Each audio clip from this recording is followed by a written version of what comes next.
start the recording, and then I will go live.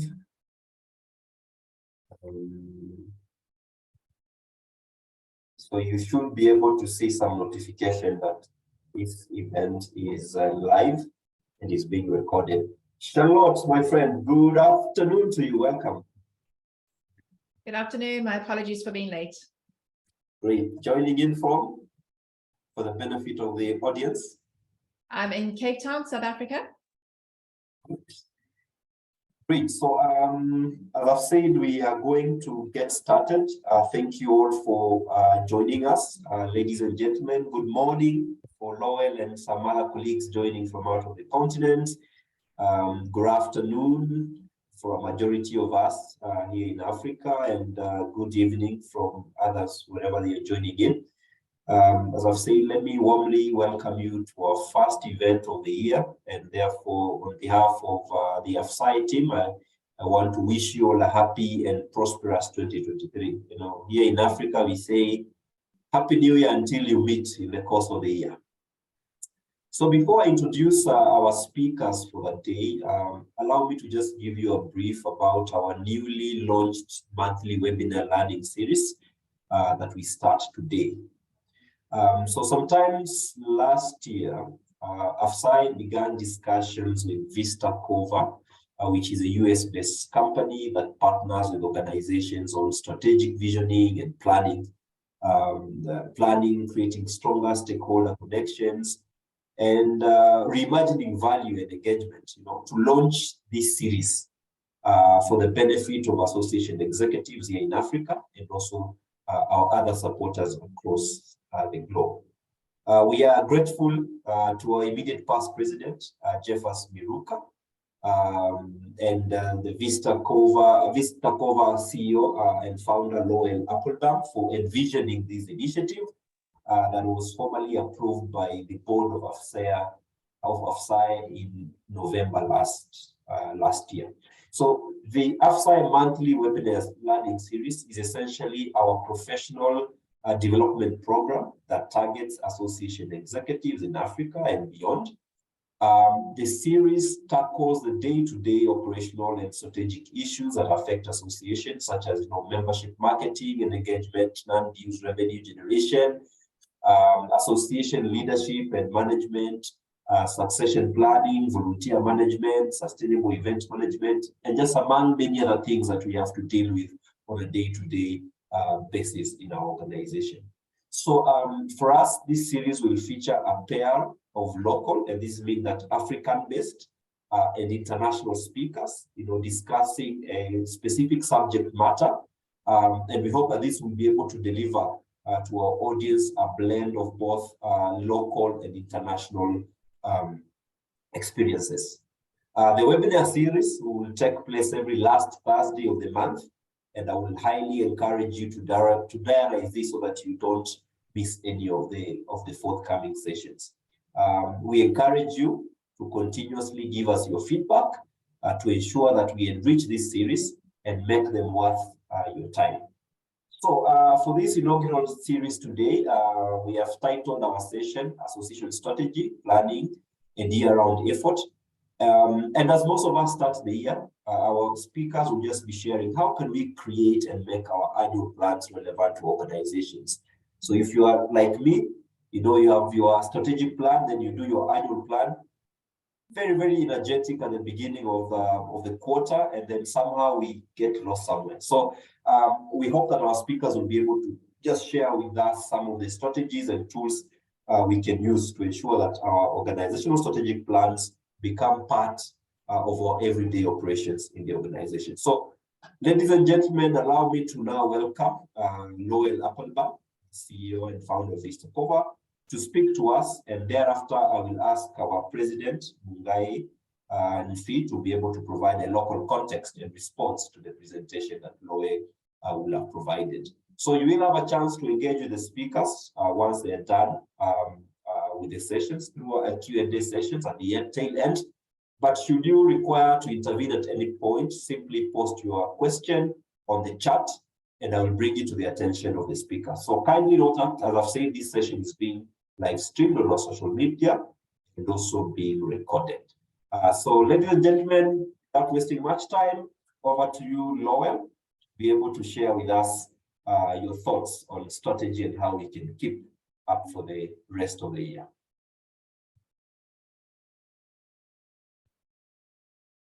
Greetings, everyone. It's a real pleasure to be with you. I appreciate you making the time to spend with us, and hopefully together we can have a good dialogue and learn about how strategy, especially at a time when it feels like so much in the world is being changed and disrupted quickly, how do we actually both have a strategy that can serve as a place of guidance and strategy that can serve as a place of continual practice, so that there's both something we all refer to, but there's also something that we are basing how we act with each other around.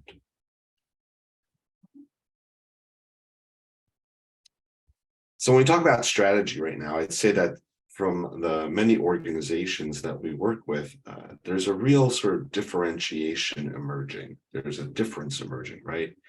And there's a difference emerging between a strategy framework, which a strategy framework is going to be the vision and the direction and the priorities. And this is a higher level piece of document, if you will. And in a moment, I'll go into what those pieces of it are. But the idea of having a framework as a top level is that you're able to articulate the future you're trying to create and the highest ways of how you're trying to get there.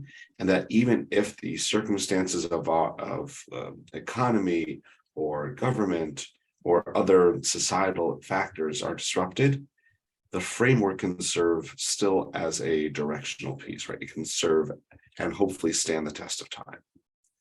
Now, that's different than a plan, right? And in this case, we're talking a plan. That's going to be the more tactical and practical ways that you're going to say, how are we going to achieve that framework, right? And in this case, you may actually have a number of plans, right? You may have an operational plan. You may have a communications plan. Coming off of building a strategic framework, you may have a governance plan to take a fresh look at leadership. And so in this way, a strategic plan as the whole has these multiple components, right? It has the framework, which is the direction, which should hopefully be able to last for a good amount of time.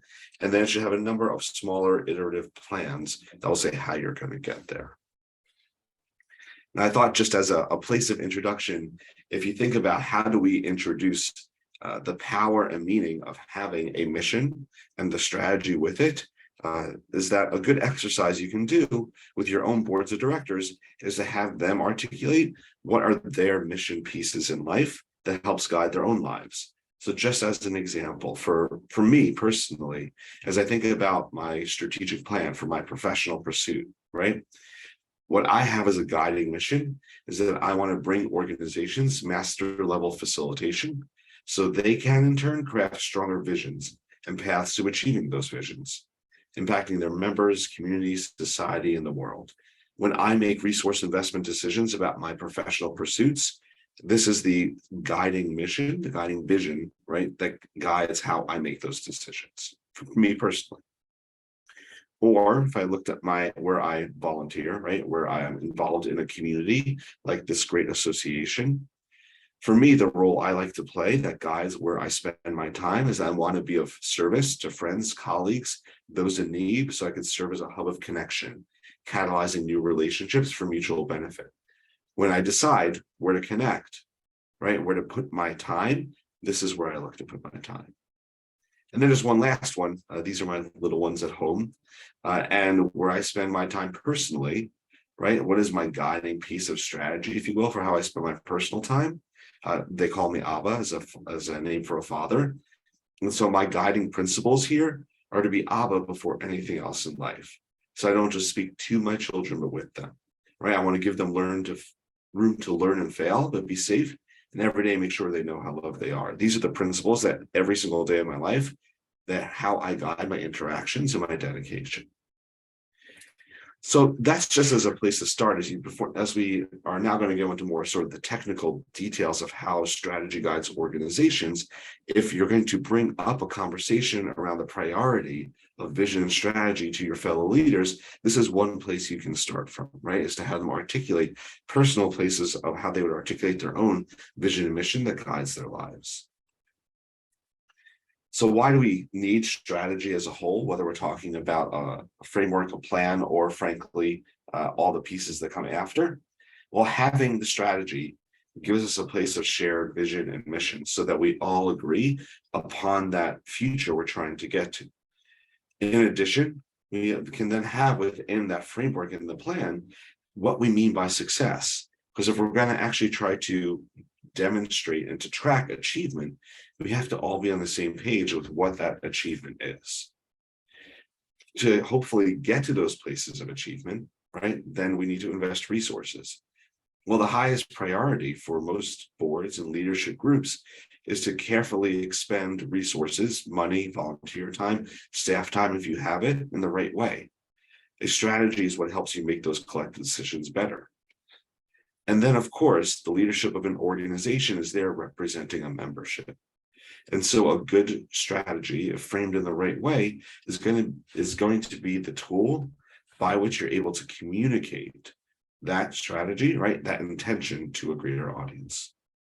And if done right, and hopefully this isn't like a 2,000-page volume, but a good strategy when done over time also serves as a powerful historical piece that you know where you came from. Now, I'll be honest, there's also some deficits to investing in strategy, right? The first is that when you articulate and finalize a strategy, it is a moment in time. And so is it going to be rigid? And so that as circumstances arise, it's going to actually hold you back, or do you build in flexibility to it? Whenever we create and craft a strategy, I was just in the room yesterday doing a strategic plan with an organization of school business officers. And we had both in the room those that had done previous plans and those that were brand new. And part of the conversation was, well, okay, so beyond today, the next leaders that come in, how is this going to be their plan as well, right? So how do we hand strategy to the next generation of leaders that come in through cycles of elections so they still have ownership and fluency in that strategy? As well, is the strategy the work of leadership or the work of the whole community? Is there intention put into incorporating all those voices? And we bring together amazing volunteers who are experts in their individual industries, but saying, okay, once every 3 years, we're going to bring you together to do some kind of strategic planning. Are they really the kind of expert in strategy that we need to come up with a great plan? And then finally, just the mindset of whether or not the strategy they craft is created for membership or with membership can really be a key place of differentiating whether or not the strategy is successful. So we have to acknowledge both sides of that as we go in. And then as we think about the plan that many organizations have, I feel like a while ago, the plans were almost a decade out, right? Like, where are we trying to get in 10 years? Scaled back, okay, 5 years felt reasonable, and then 3 years. The truth is that since 2020, all the more so, 3 years, even that feels like a little bit of a stretch. But most organizations have shifted a bit, that 3 years is still the place that vision takes us to. But the real measurement of progress, if you will, is done in 12-month sprints, so that, again, that shift can take place. So what I would like to do, knowing we only have a brief time together today, is to do a run through, a quick one, of what I see working across many organizations as the components that go into, for many organizations, this strategic framework. I'll pause then. And then I'll talk about a few different ways that outside of building the plan and the framework, organizations try to engage in strategy making in practice outside of that plan as well. So first, these are just the components of what goes into a strategic plan or a framework. This is a comprehensive go through. So if you don't have all of these, that's okay, right? But if you're going to start somewhere, hopefully this thinks about which are the pieces that we need as an organization. So first, many organizations start a process of strategy formation by trying to encapsulate, by trying to write a brief why is this moment we're doing strategy, right? What has happened that has brought us together to invest the resource in crafting a new vision or a new set of priorities? What have we achieved? Where we come from? This hopefully is brief, but it does set the stage for the future for those who read the strategy to understand what was happening in the environment that caused the reason for it. Second is that ideally, you're going to have those that are participating in the strategy process be able to articulate the vision they see for what the future is for the organization to not just survive, but to thrive, to be robust, to be growing. To do this properly, you really need to think about before any retreat, how we are aligning the perspectives of a greater membership so that those leaders that are gathered to do this work have perspectives outside their own points of view, right? How are they seeing broader and bigger? But in this case, right, the process often is that those gathered leaders for strategic planning each articulates their individual vision of a fruitful and prosperous future. And then what you want to happen is as each person is listening to each other, they're actually adding on to their own vision sheets, if you will, what they hear in others' visions, so that what you're going for is an effort in coherence and bringing together thought into single streams so that everyone's voice impacts one another and you emerge with a group narrative of the vision of the future so that you're able to have a robust series of statements of what that future looks like. So as you have to tell the story beyond what's in a 1 or 2 page document, you have those statements that can help you tell that story. Now let's talk for a moment about the critical nature of a vision and a mission, right? I mean, this is the statements of purpose. And as we know from our organizations, although they're often called nonprofit, like I think it's a false term, right? Like if there's no resources, no money, there's no mission, but that's not why we exist, right? We exist for a higher purpose. We exist so we can achieve something more. And so the articulation of what that purpose is, of what we're trying to achieve, is essential for a number of reasons. And so if we look, especially right now, at where vision statements and mission statements can be critical for an organization's success, a good vision and mission statement has to fulfill 3 priorities. Number 1, a vision and mission statement should be able to be used by leadership as the top level test, if you will, of whether or not to invest resources. So if you're at a board meeting, you know how we have little name cards at board meetings? Rather than someone's name being on both sides of the card, what should be on the back of the card should be the vision and mission. It should be on the top of every board agenda, on top of every committee agenda, frankly. So that anytime a question is posed of whether or not should we invest resources, should we create a program, should we create a new committee, leadership can look down at that vision and mission and say, all right, if we invest resources, are we moving closer to this future? Number 2, a vision and mission should have an inspirational or aspirational quality so that those that would want to see what the organization is trying to achieve would want to affiliate or be part of the journey. Whether that's an individual member that may consider joining an organization because they see the vision of where the organization is trying to go, whether that's places of organizational partnerships that other organizations that have their own vision and missions can see aligned why they want to partner. There should be some inspirational or aspirational reason that someone would want to affiliate. And finally, a vision and mission should be straightforward enough that can help give definition of the organization to external entities.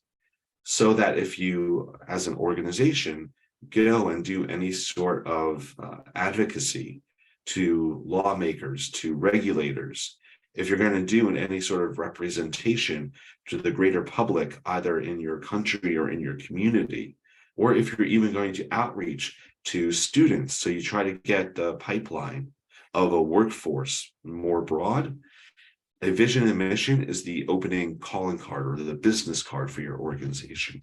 And so it should translate to those audiences as well. I thought it'd be helpful. I'm going to pause some slides here for a moment just to pull up a quick example of a vision or mission or two, just so we can see together what these things can look like. Don't have to, but can look like. So this is the American Speech Language and Hearing Association. So they're a very large national organization here in the US, right? But their vision is making effective communication a human right, accessible and achievable for all, right? This is the aspirational future that they want to create because of what they can uniquely contribute. How are they going to do that?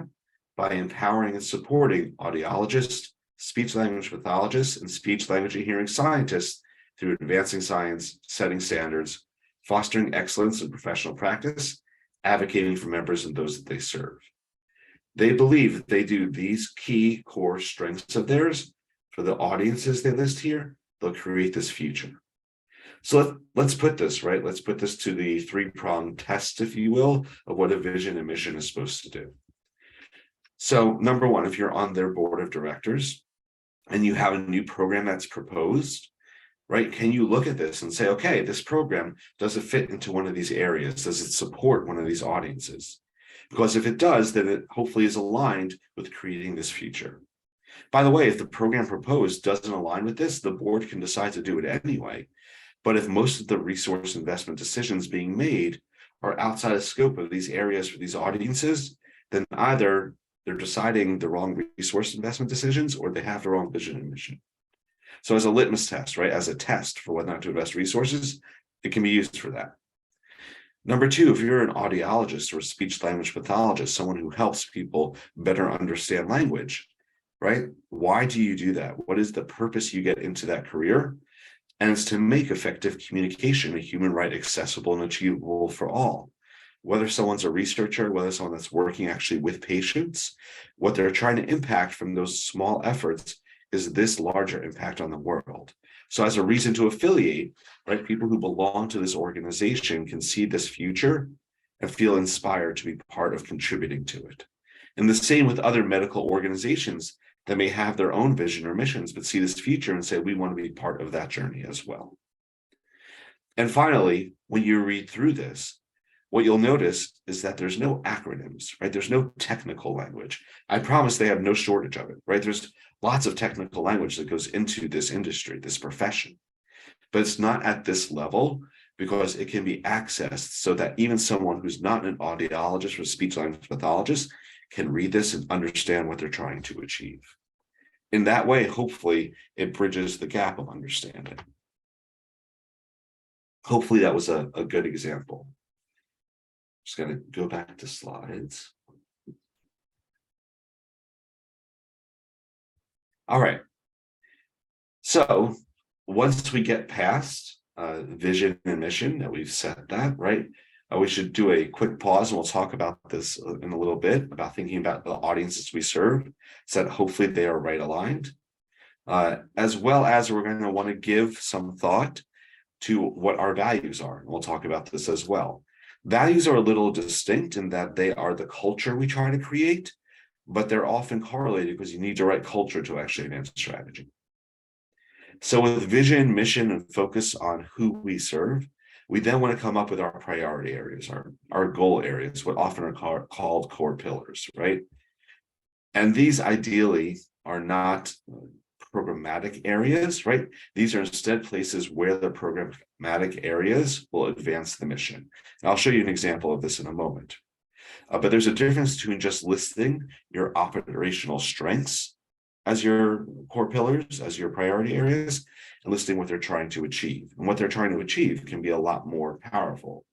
And so each of those pillars, right, each of those goal areas should have with them a statement of what we're trying to achieve in it, and then what does success look like in the shorter term. And then with that, right, after you have a statement of achievement and what success looks like in 3 years, if you will, then you can state a number of key strategies. Now, these key strategies are the higher level efforts the organization is going to make or invest in to get to that ultimate place of vision. What I would caution is that often there's a difference between tactics and strategies, right? Tactics are the individual steps that may go into an operational plan, right? The piece by piece, the step by step. The strategy is the higher effort of which you build tactics to do. And so if we have this as pieces of the framework, right? We have a unifying vision, direction, strategy. Then what we've built with that, right? What we've talked about so far, a group vision, mission statement with an identification of some audiences, right? What are our pillars? What are our areas of focus? What do we ultimately want to achieve? And then ideally from that, what's a success look like? And what are our strategies to get there? Then what we've built can serve as a nexus. It can serve as a core, a place of contribution and co-creation, right? A place of collaboration across the organization. And that's what we mean by a framework. Many plans can be built off of that. You can build an operational plan with near-term results, right? All right, so how far are we going to get? What does it look like for action items? What do finance and resource allocation look like? So at the highest level, right, these are the components, if you will, the pieces that go into a strategic plan today. And when you get the slides, what I'll say is that depending on the maturity of your organization, if you don't have one yet, this may be too many things to do, and that's okay, right? But what's important is as you look at these components, you just speak with your leadership and say, which of these would help our organization function at a higher strategic level so that the resource investment decisions that we make were more aligned to the vision and mission we're trying to achieve? Which of these would help us better tell the story of our organization's purpose and direction so that hopefully when we have to recruit new members, and we have to find sponsors, and we have to connect to lawmakers, we're able to tell a more robust and meaningful story of the purpose of our organization that will get them to want to participate with us because we have this document and this agreement, right, and this plan. That's what you're trying to achieve.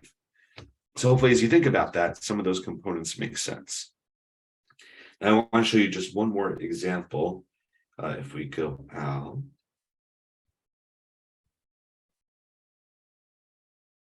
I have another vision mission, which we'll go to if we have time. But for this is American Chemical Society, right? So a very large organization representing chemistry. And so they have 5 goal areas, 5 core pillars, if you will. First, what I like about them is that on the bottom of each of their goal areas, they actually have some quick statistics, right, of where they're already succeeding.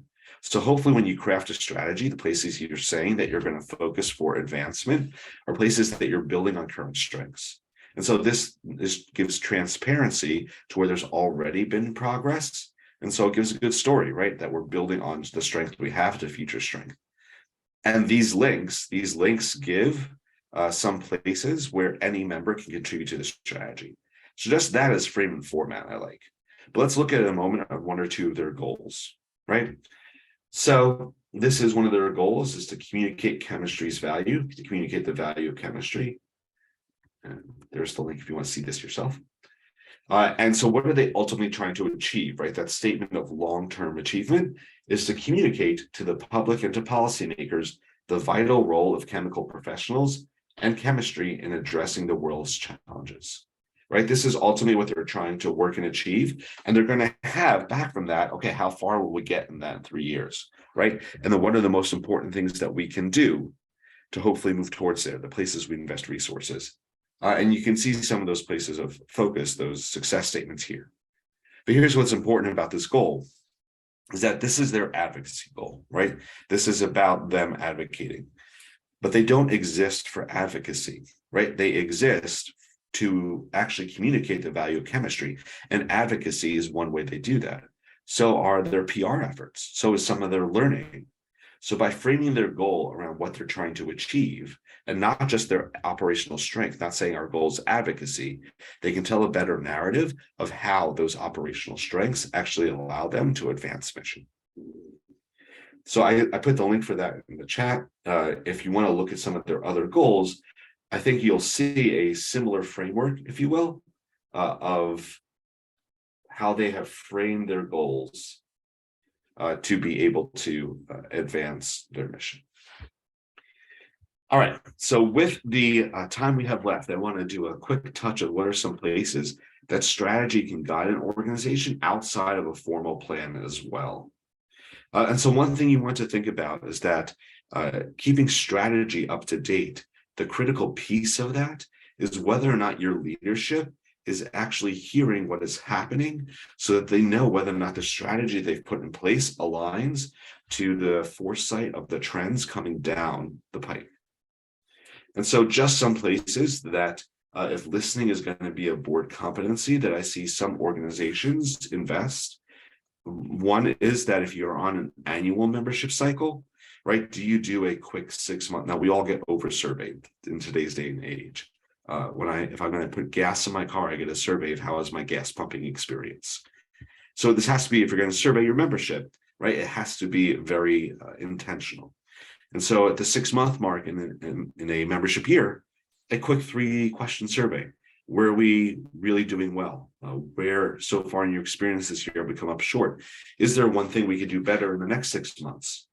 Right. And what you'll start to hear from that, hopefully there are some trends that come out of feedback from your members. Many organizations will do a monthly call with a handful of members, just random ones, to hear what their membership experience, their value experience has been. And board members, if they sit on those, can hear firsthand perspectives outside their own. Especially with the advent of Zoom, but in person's even better, incorporating site visits, right, to member locations to see what's a day in the life can be an incredibly powerful way of listening and understanding perspectives. If you have industry partners, sponsors, if you will, those that bring wisdom from looking across your industry can be great to have as an advisor group to hear what they're coming down the lane.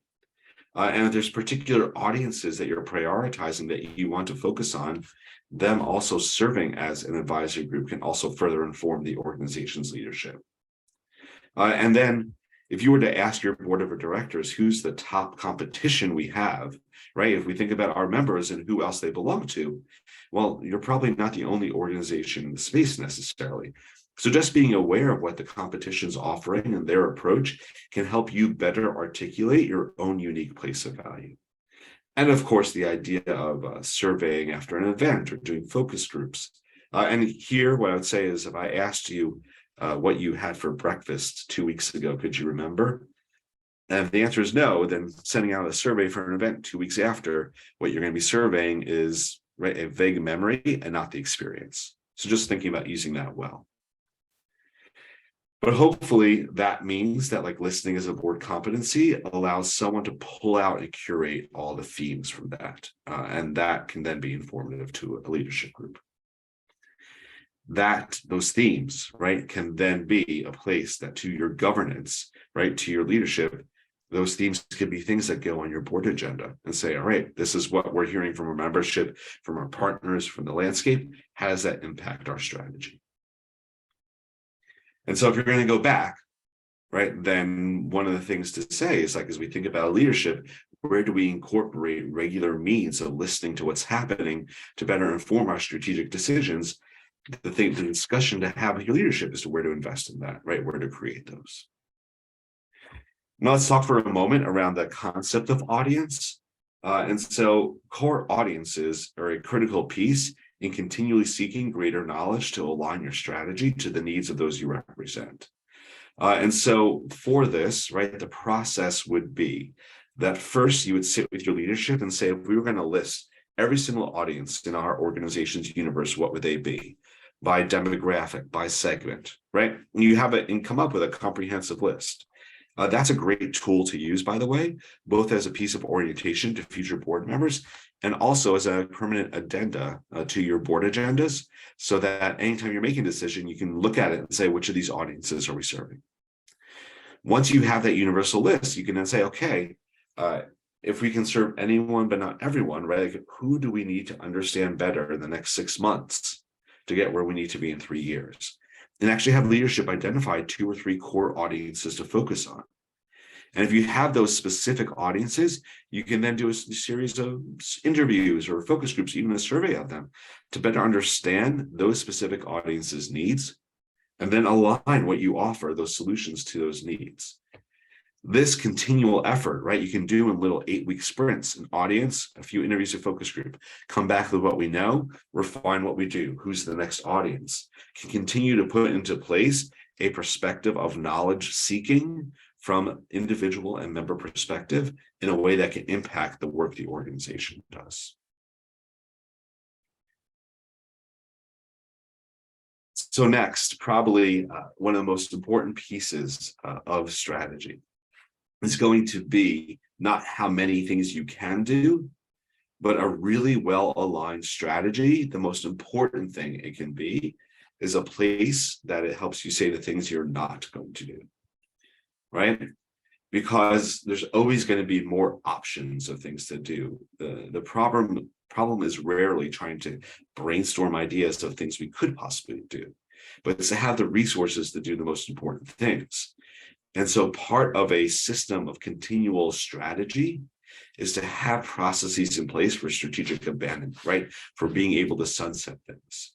Because it's only through strategic abandonment, right? Through sunsetting those resource investment programs, products, services, efforts that once served us very well, but aren't serving us in the same capacity, that we build the capacity for inspiration, for innovation, for new things. And so as you think about your own systems, right? What are the series of evaluations you do on a regular basis by which you can evaluate, hopefully, where we should have some abandonment? And we'll talk about programmatic evaluations in a moment, but that means evaluating governance. I've done a number of governance reviews in the past few years where they've looked at the resources they're putting in, and there's these House of Delegates that have 200 volunteers. And the question is this really the best place to use that volunteer time? Or evaluating your communications, are still impacting in the same way? The point is that hopefully you need to give your leadership, if you're going to have these conversations of strategic abandonment, a vocabulary of options, because the black and white of like just stop something or just keep going can feel very stark. It can feel very trepidatious, fearful, that you don't want something to stop on your watch. It feels like a failure when it isn't. So this, at least as you think about like what vocabulary to use when doing review of efforts so you can get to places of abandonment, this is usually a good vocabulary, right? As we think about this program and its impact, A, it's served its time. Do we need to sunset it? It's done, right? B, we're not sure if it served its time, but it's not bringing the same return. Let's pause for a year. And C, did we miss it, right? Let's see, or do we need to bring it back? 3, what is serving us well the way it is serving us, and we can maintain it, maybe some slight edits. Number 4, what actually has great potential that we should continue, but we should actually invest in it to bring out all the potential that is. And then, and only then do you get to do 5, right? And 5 is what do we need to create to fulfill the strategic priorities we've set. So that hopefully as a means by which to have these conversations, you can see are key. To do this, right, it's often helpful to come up from a programmatic side of the program impact matrix. So what you want to do that is you list all your programs, products, services, right, all the things you come up with, and then you list what are, for every single one of those, the financial return to the organization, knowing that in some cases there won't be a financial return, it may be negative. And then finally, next to that, you have every leader fill out a survey of what is the impact on mission of each of these programs from a score of 1 to 100, right? Oh, it's a little blurry, but what you'll get, right, is high profitability, high impact, down to low profitability, low impact. And hopefully what that lets you do is to say, okay, where do our programs fall and what should we sunset?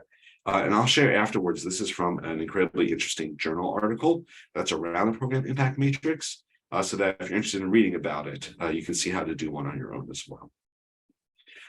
But you can imagine with this kind of matrix, right, you can have a better conversation, if you will, with your leadership on what should we be doing and what should we stop doing. Now, I know we want to leave time for questions. So I just want to, I'll pause on the actual, if you will, the approaches to strategy outside the plan on that.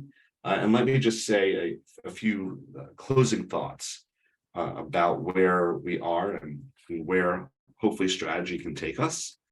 So let me just share screen again. Yeah. So if I have just some closing thoughts, and then I'm happy to take any comments or questions. The first is that anytime you do a cycle of strategy, you should also think about how is our governance and our leadership aligned to have the right structures to advance that strategy? Perhaps you need to change terms, right? Or committees that you have, so that the governance is going to be the key part to actually advancing your strategy. Right? Ideally, a strategic plan should seed strength and unity. It should not be divisive. And so if what's in the strategy is going to seed further argument and divide, then you probably need to look at your strategy and see how does it unify us. Although you may change how you affect strategy, right, how you operationalize it, the focus, the direction, the vision, that framework should be a constant that can lead you for a good amount of time into the future.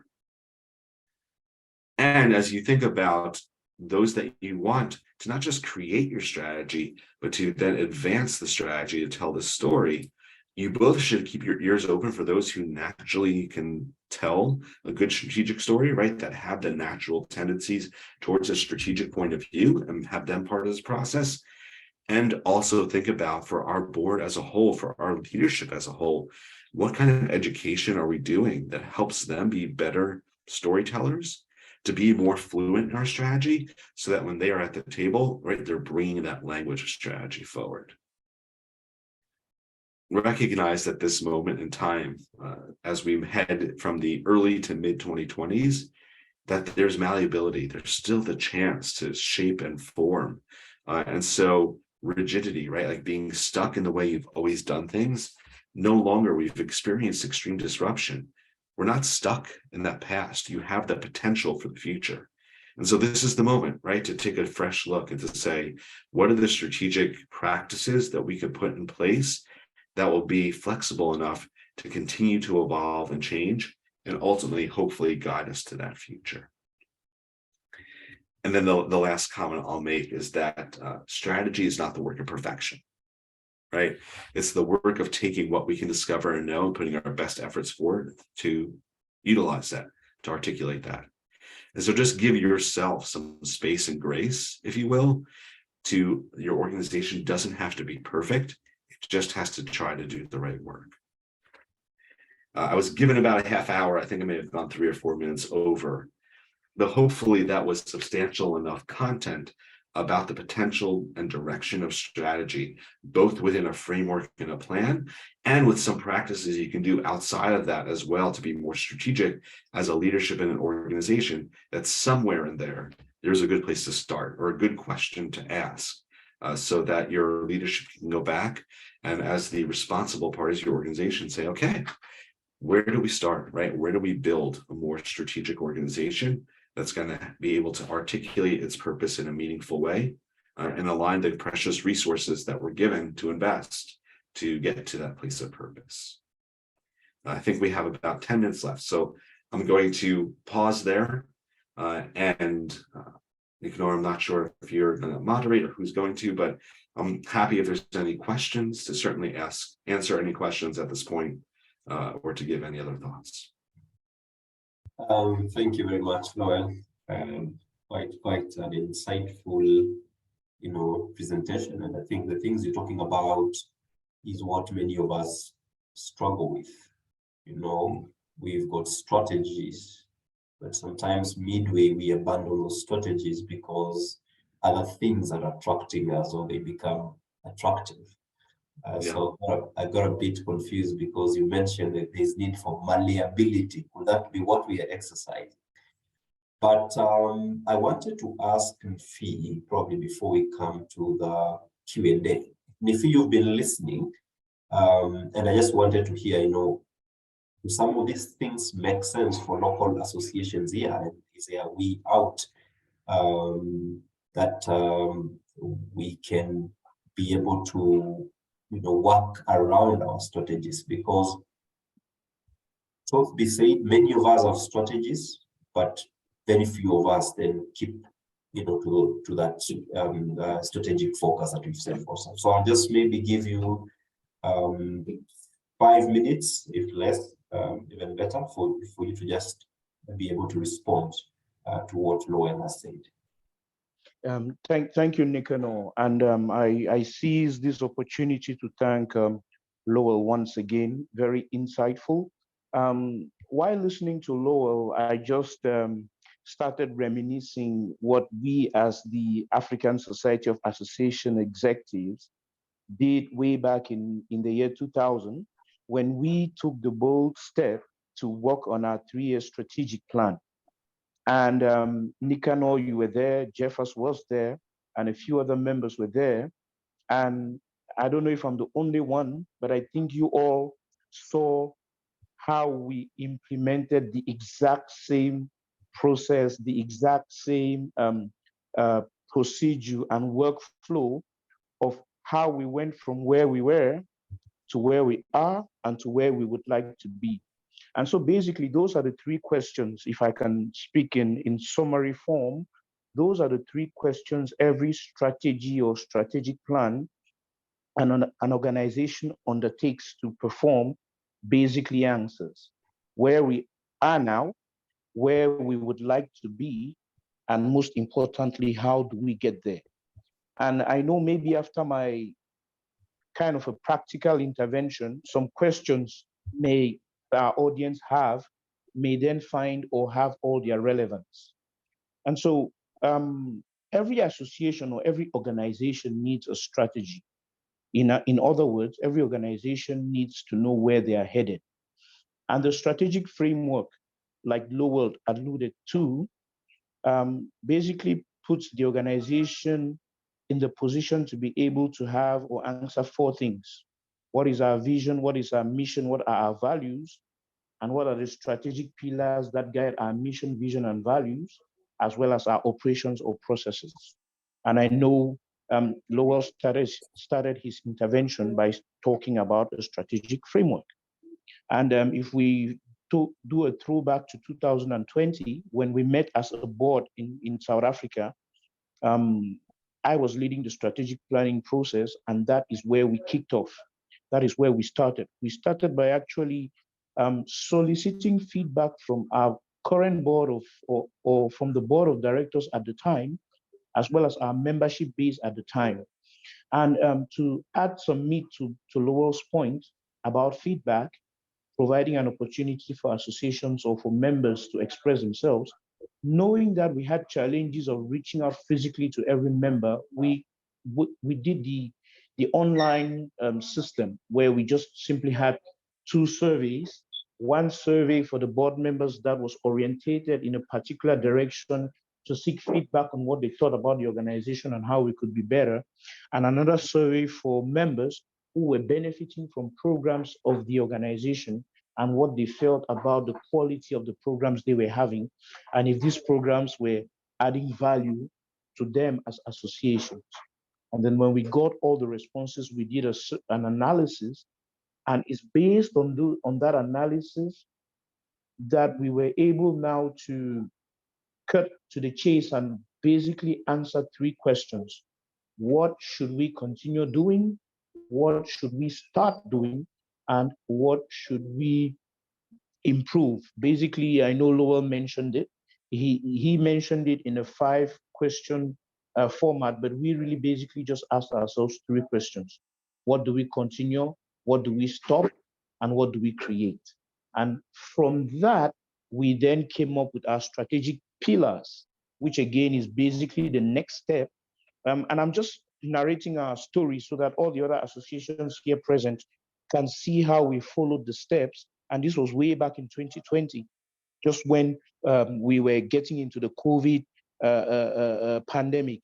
And so when we did that, we now came up with our strategic plan grid. And like Lowell said, we programmed or planned our strategy to cover 3 years.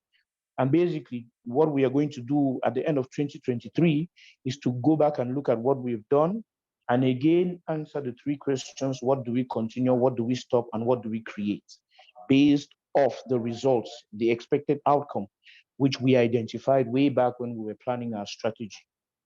And so this is key for associations, because when we got that strategy, when we got that strategic plan, and we basically asked ourselves the question, why do we as an organization exist? Well, we exist because we want to build and advance the importance and effectiveness of associations in Africa.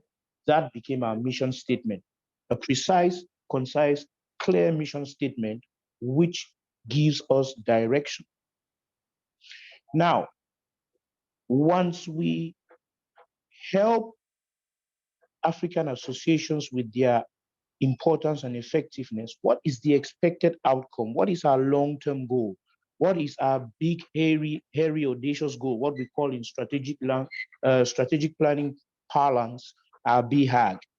And we said our big and long-term goal was basically to be the organization that develops and enhances the relevance, importance, and sustainability of associations and their management in Africa. That's the big, hairy, audacious goal. It's a goal that must scare you. And then we then ask ourselves, what will be the pillars? What will be the strategies? Or what will be the tactics we are going to deploy to be able to accomplish this goal? First of all, we exist to educate associations. So our first strategic pillar was educate. And under that education pillar, we then mapped out strategies or action points, which we were going to deploy to ensure that we accomplished the educate strategic pillar. And all of these things must be interconnected. And that's why Lowell's intervention was important, because there must be an interconnection between one strategic pillar to the next. If it's disjointed, you may not accomplish or achieve your goals. And so once the associations are educated, we then provide a platform for them to be able to advocate so that the challenges they are facing in their respective associations can be solution-driven, sustainably, can be solution-driven or can have sustainable solutions. Once we get to that stage, the next aspect is associations cannot succeed in silos. They must collaborate with one another. They must create a network, or we must provide a network where associations would now be able to share their best practices so other associations can pick up.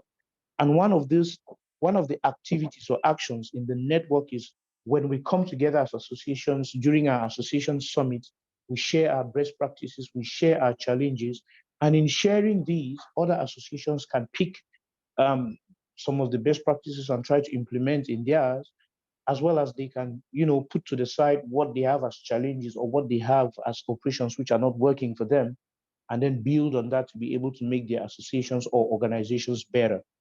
And so there's a whole networking and collaborative aspect of our strategic plan, which provides that environment where associations can quickly learn and quickly grow. But then, we had a clear realization that for us to be able to accomplish all of these things, we needed to change our governance models. And that was the last aspect, our governance, how we govern ourselves as an association, but then how we create the blueprint for other associations to be able to govern themselves. And so we renewed our leadership, and that's how I was elected president of the association. But when we renewed our leadership, we then renewed or revised our bylaws to ensure that they aligned, or they were in alignment with what we were trying to accomplish through our strategic plan. We revised most of our programming, and that's where you had ideas or initiatives like the webinar series we are having now. The association summit the format was changed. We then began to recognize associations that are doing well on the continent through our awards program. And one other thing was how we grow and develop as an organization. And so we said, hey, these are just concrete examples I'm giving. We said, we are strong in East and Southern Africa. How about we also have an implant in French-speaking Africa, which then led to our, expansion program. And this then enabled us to be able to reach out into areas where the organization was less represented and draw representation. And consequently or ultimately enabling us even, bring in new members of our board of directors with an African representation, which is very important when we have to go operational on the field. And so I just took us on this short journey. I mean, it's more detailed than that, but I just took us on this short journey to make us see that most of the main processes Lowell made allusion to are in effect the things we did to be able to have put in place a successful strategic plan. And based off that plan, we were then able in our strategic plan grid to plan 2021, 2022, where we did most things virtually. And at the end of 2022, we began doing things, in presential or in physically. And we began then implementing most of our programs. And this is because most of our programs require that we have a human relation, a human touch, that we go to places, that we meet people, we meet association execs and try to tell them what our organization is all about and try to expand our membership and expand our presence. So Nicanor, I'll end there because you gave me about 5 to 6 minutes. I'll end there. You know me, I can talk about strategy all day, but I'll end there and then, provide room for our audience to ask questions, be it to Lowell, who really brought or shared with us the bigger picture of the strategic planning process, or maybe to me, where we actually took that bigger picture and tried to make it practical. Thank you for your kind attention. Thank you very much, Mungai, for your thoughts about the journey that we've walked. And of course, if I was to list the challenges, maybe after that, they are great. But I want now to be able to open this up. But Lowell, maybe one of the things that I would want to ask you is the element of resources, because a lot of people have lofty, and I've been in associations, we have lofty dreams, big dreams, and then constrained, by resources. How do we ensure that we are balancing between our big dreams and the resources available to us? Maybe you'll answer that as you pick up another question from anyone in the audience that may want to have an intervention, a contribution as well. It's just not about asking a question, but you have something to add, feel free to do that. And we can take, if you allow me, maybe the next 5 to 10 minutes before we close. The resources are a great question. And what I'd say is that having a powerful and well-articulated strategy can actually be the driver of resources, right? Because if you're going to go out and seek those who have resources to expend, then it's going to be within the strategic framework you have that they're going to see why to expend them, right? I mean, they're going to see what you're trying to achieve and want to support that. Or they're going to see the articulation of what the impact is you're trying to make and perhaps want to specifically invest in that effort. Or they're going to hopefully see within the strategy the journey that you've walked, right, and the achievements you've had, and recognize why expending resources to be part of that journey would be beneficial to them or beneficial to the larger profession or community as well. And so I think once you have within your hands, right, the vision and priorities and direction, a natural and consequential conversation is then, all right, as we think about who we're speaking to and who we're representing and who needs to be part of this journey, how do we articulate the story of the strategy we just crafted in a way that they'll see why the investment of resources is either good individually, good for the profession, good for society, that they'll want to invest in it. For some organizations, that's an overall, right? That translates to what's the value of membership and then join, if it's a membership question. For others, it's actually around the idea of finding grants or sponsorship. And that's going to be because there's priority efforts that come out that align to strategic priorities that there's individual efforts in. So a resource mapping, right? A resource plan, if you will, Nicanor, is a natural outcome of this. But what I would say is that in crafting the strategy, I wouldn't start by limiting yourself to the resources you have today. I think coming out of it, you should sequence and prioritize what you're going to do based off the resources you have, right? So you can't do everything at once, but come up with the most important things to do. And then hopefully those resources will be found, if they really are the most important things to do, to support those efforts. Thank you very much. Charlotte, I saw you raise your hand, maybe your contribution. Thank you very much. And Lowell, thank you for your really good content. You articulated something so well, and I wish I'd taken a screenshot, but it's what is tickling in the back of my brain. I'm coming to the end of my term on our local association, the Professional Speakers Association of Southern Africa. Yes. And I'm having the conversations where I will not even be on the board or the exco anymore, and other people will be there. So the person who's created certain visions and hands them on that kind of ownership of the culture change or the vision. Yeah. I don't know that I have a question. It's just something that is always concerning me, you know, because I'm sure our original founders are going, this wasn't what we planned. But, you know, in a few years' time, I'm going to go, this wasn't what I planned. How do we kind of, how do I give that up? Yes. Into the hands of someone else and trust them, which is just what I'm supposed to do. But also, if there is something that we have invested heavily in, how can we help it to be carried along by future generations of leadership? So we could do a whole separate session on the structure of governance, right? And how they fulfill the responsibilities of strategy. I'll give at least two quick thoughts, at least, though. The first is that as you think about there's a regular transition of leadership, means a healthy and natural part of our organizations.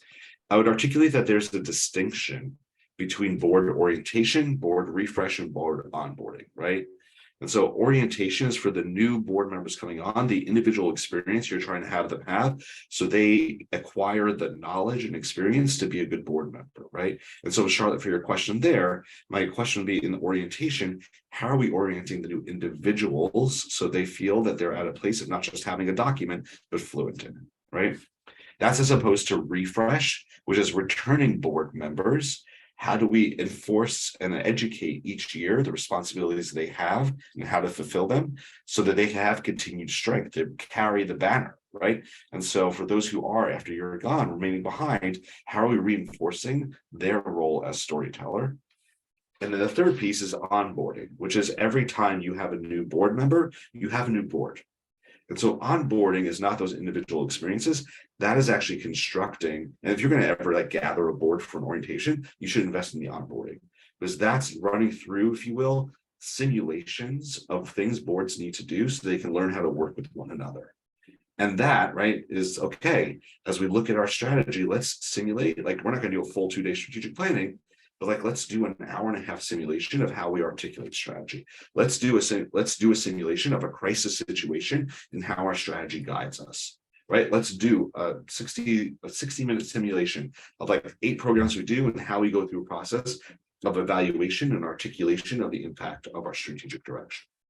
And so I think part of it is that if the concern is the transference of priority and mission and direction to the generations of leadership, that doesn't come from handing a document, right? That comes from structuring education and experiences so that there's a greater fluency from those coming in than those going out had.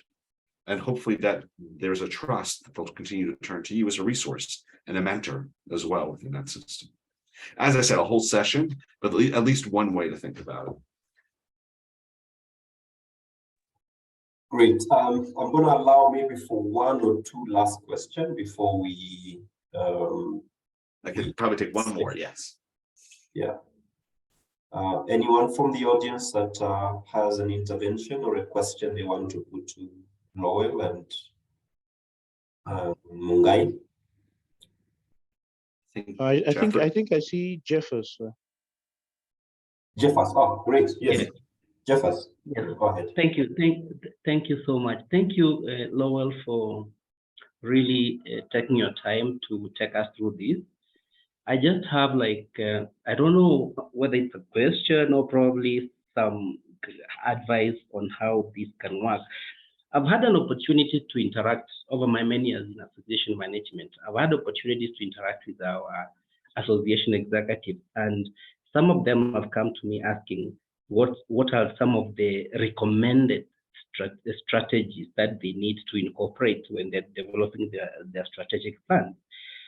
And I found myself recommending a strategy on advancing education and skills development, strengthening governance, and building regional and international partnerships, which sometimes come out very well when we're talking, but whenever I pick a conversation after that, it's like sometimes they lose it along the way. Number one,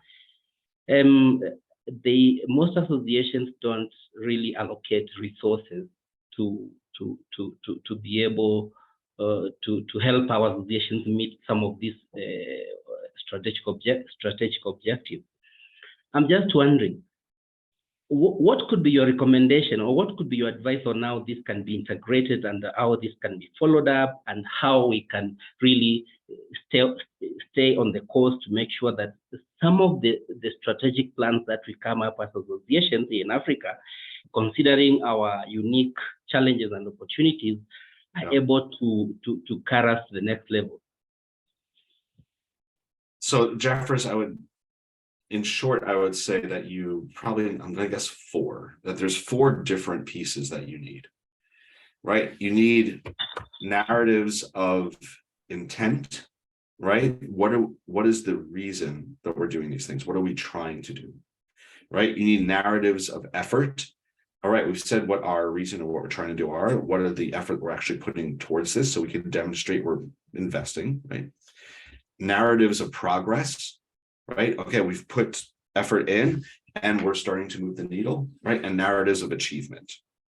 Ultimately, like, what are the things we've accomplished? And you need all of those, right? In order to be able to demonstrate that you're more than just talk, right? And so if you're able to recognize across the spectrum of the places you're focusing, that you're not going to do all of that all at once, but you need all of those pieces as you set priorities and direction, right? Is this a place that we're setting intent at this moment? Is this a place that we've been able, that we can take intent to effort, that we can take from intent to effort to progress, or we can actually say we've started with intent and look, we reached achievement.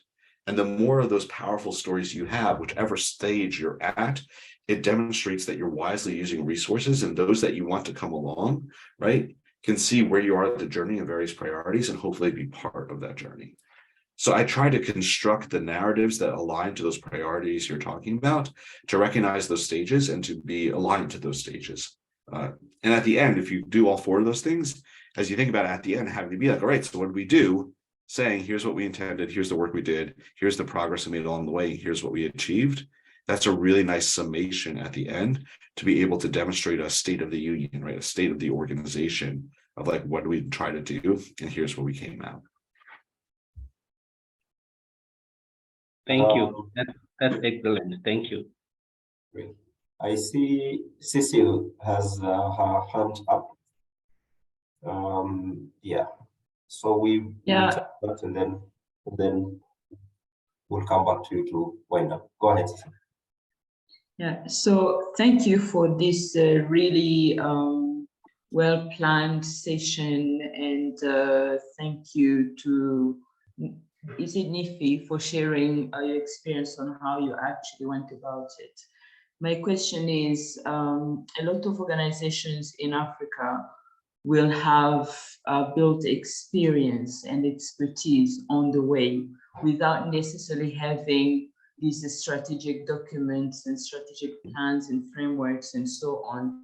So what would be your advice, practically speaking, to, let's say, an organizational company that has been there for 5 or even 20 years, on how to actually formalize their operations and have all these documentations, all these meetings where they have to put things in writing and review them on a yearly basis? Thank you. Yeah, I think it's a great question. I have a 2-part answer to the question. The first is that the metaphor I like to use is like going to the dentist, right? If you only go to the dentist once every 3 years, your teeth will not be healthy. Like, what do you need to do in between? You have to brush your teeth every day, right? And it's a little thing you do, but it keeps your teeth healthy.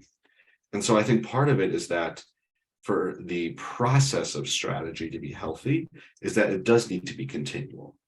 And you still need to go to the dentist, right, for the checkup and to say, am I brushing in the right way?